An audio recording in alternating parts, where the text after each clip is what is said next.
90 రోజుల కోర్సు పూర్తి చేస్తే చాలు 100% ప్లేస్మెంట్ సపోర్ట్ తో సాఫ్ట్వేర్ జాబ్ మీ సొంతం. వెంటనే కోడ్ జ్ఞాన్ డెస్టినేషన్ ని సంప్రదించండి.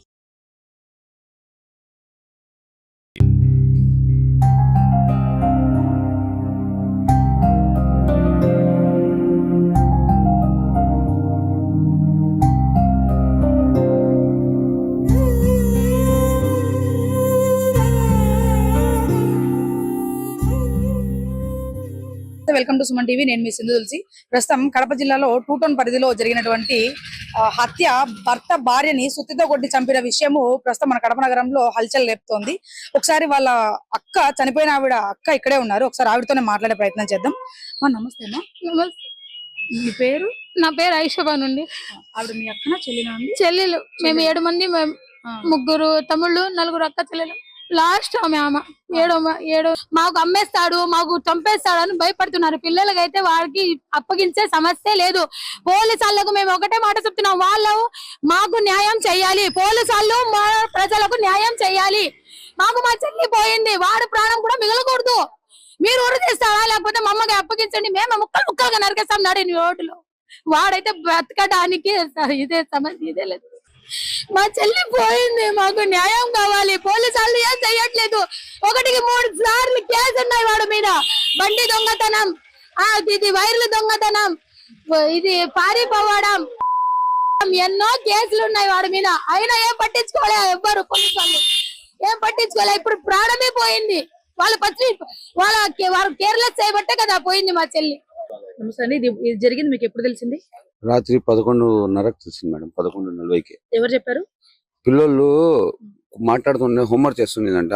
అది ఏదో 1000 రూపాయలు ఫోన్ పే చేసినాడు, సంపాదించుకొచ్చినాడంట. 1000 రూపాయలు తెచ్చి ఇచ్చినాడు. ఆమె ఏం చేసిందంటే 500 చెల్లెల కాడ, అక్క కాడ పెట్టుకుని 200 కూరగాయలు తీసుకుని 300 తెచ్చి వాడిని తాగేదానికి ఇచ్చింది. నాకు 300 తాగేదానికి ఇచ్చిన వాడిని 9 గంటల నుంచి గలాట చేస్తా గొడ్డలు తీసుకొని కూర్చున్నాడు. కొట్టామని పైప్ తీసుకొని కూర్చున్నాడు. పిల్లలు ఉన్నారు, పరిగెత్తారు. 9 గంటలకి అందరు మేల్కొని ఉంటారు. అందరు వస్తే నాకు కొట్టారని కొట్టలే. 11:30కి ఏం చేసినాడంటే మాట్లాడతా ఆమె హోంవర్క్ చేస్తుంది. ఇట్లా అయితే తలగా మీద కొట్టినాడంట. కొట్టానే పడిపోయింది ఆమె, స్పృహ తప్పి. కూర్చొని 3 ఏట్లు కొట్టినాడంట. పెద్ద పాప పరిగెత్తింది. పెద్ద పాప కొట్టానికి పోతే చెప్పులు లేకుండా పరిగెత్తపోయి మా చెల్లెల ఇంటికి వచ్చింది. మా చెల్లెల ఇంటికి వస్తే 11:40కి మా చెల్లెలు నాకు ఫోన్ చేసింది, ఇట్లా తలగా పగలగొట్టినాడని. మళ్ళా ఆ పెద్ద పాప పారిపోయినాక మళ్ళా 3 ఏట్లు కొట్టినాడంట చిన్న పిల్లల ముందర. కొట్టేసి పోలీస్ స్టేషన్ పోయి సరెండర్ అయిపోయినాడు. వాడు ఇంతకు ముందు కూడా 3 సార్లు చేసింది. ఇదే రిమ్స్ లో వచ్చినాము, టాబ్లెట్స్ మింగింది, అంతా చేస్తే మేము విడిసేమ్మా వద్దు మా వాడని గిగాయించినాము. ఆమె ఏం చెప్పింది, ఉండని, నాకు పిల్లలు ఉన్నారు కాబట్టి మొగుడు ఉండాలా, ఎన్ని రోజులని ఒకరికి బరువుగా ఉండాలా, ఏమైనా చేసి ఎట్లయినా అన్నట్టు వాడు ఉంటే ఈ కాలం లోకం సరిగా లేదు, నల్లోడో తెల్లోడో ఎట్లో కూడా ఉన్నాడు అని ఉన్నా నేనని. పెళ్లి చేసుకున్నప్పటి నుంచి సతాయిస్తున్నాడు ఆమెకి. అట్లే తాగుబోతు వద్దు అని మా నాన్న గిగాయించి మా నాన్న చేసేసినారు ఆ తప్పు. మాకు ఏం వద్దు, మా చెల్లెలైతే రాదు. వానికి మేము పోలీసు వాళ్ళు అవుతాం, మేము మీడియా తరఫున చెప్పేది ఒకే ఒక మాట, వానికి కఠిన శిక్ష భయపించండి, లేదంటే ఉరి తీయండి రోడ్డు మీద, లేదంటే వానికి ఏదో ఒకటి చేయండి. ఎందుకంటే మాకు పాప రాదు. వాని వల్ల పిల్లలకి ఎప్పుడైనా డేంజర్. వాడు బయటకు వస్తే పాపని కొట్టడానికి ఏడదాకా తరిమినాడంట. ఈడుంచి ఆ రిమ్స్ వరకు అంత దూరం పరిగెత్తినాడు. అక్కడ వాళ్ళు ఏమంటున్నారంటే పాపని పైనుంచి కిందికి తోసేయబోయినారు. తోసేదానికి పోయినాడు. పెద్ద బాబాకి పట్టుకునేనికి దొరకలే. పెద్ద బాబా పైసి కింది పైనుంచి కిందికి దుబ్బేద్దామని పట్టుకున్నాడంట.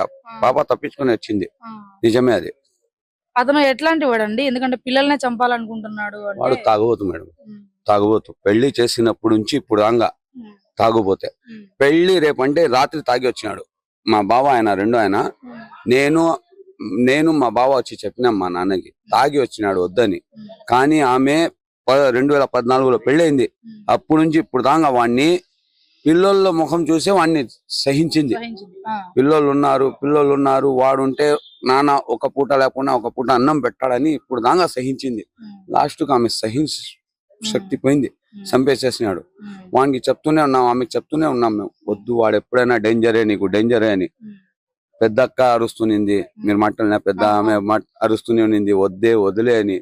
చిన్నక్క చెప్తునింది, ఇంకొక అక్క చెప్తునింది, పెద్ద బావ, ఇంకో బావ, అందరు చెప్పినాం. మేము చూసుకుంటామ్మా, వదిలేమ్మా, నువ్వు బాగున్నావు, వాడు ఏమున్నాడు, వాడిని మీరు చూస్తే చెప్తారు మీరే. ఇప్పుడు అతను పోలీసులు తీసుకెళ్లారా? 2 టౌన్ లో పోయి వాడే సరెండర్ అయినాడు.